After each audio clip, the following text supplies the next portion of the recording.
Bukod sa mga gumuhong gusali, naitala rin sa Mindanao, partikular na sa General Santos City, ang pagguho ng mga lupa matapos ang magnitude 7.8 na lindol kahapon.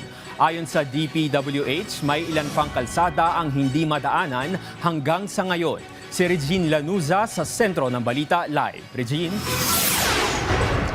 Yes, Jules, maliban nga sa mga gusali at establishmento na nasira dito sa General Santos City ay nakapagtala rin na ang nasabing lungsod ng mga landslide at pagguho ng daanan dahil na rin sa magnitude 7.8 na lindol. Kaya namang personal na binisita ni DPWH Secretary Vince Dizon.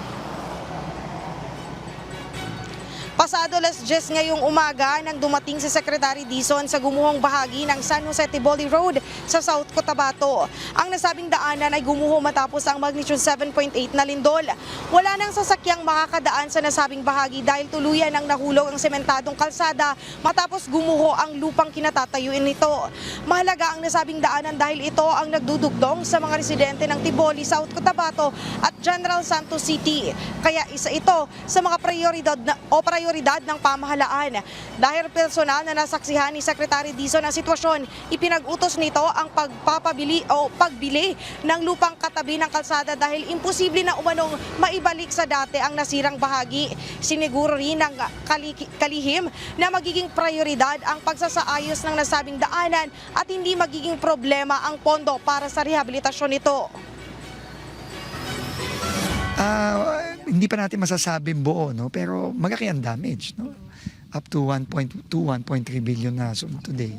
So, ang aasahan natin, gagakit pa yan. Pero ang pinaka-importante nga, paspasan yung trabaho para ma-restore natin to normal yung sitwasyon, no? Yun ang pinaka-importante. And yung critical roads tulad nitong Gensan, San Jose, Tiboli, papuntang South Cotabato, critical na road to eh.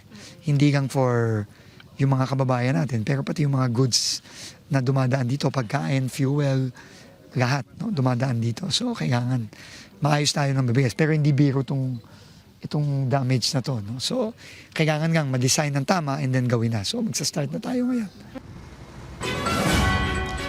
Jules, baliban dito ay pinag-utos din ng nasabing kalihim ang agarang pagpabibilis ng pagsasagawa ng road clearing operation sa nasabing daanan upang hindi na mahirapan ang mga motorista at mga residente na dumaan dito. Sinabi rin kanina ni DPWH Secretary Vince Dizon na sa ngayon ay tinatayang aabot na sa 1.2 hanggang 1.3 billion pesos ang danyos na iniwan ng magnitude 7.8 na lindol. At yan muna ang pinakahuling update mula dito sa General Santos City. Regine Lanuza para sa Bayan. Maraming salamat, Regine Lanuza.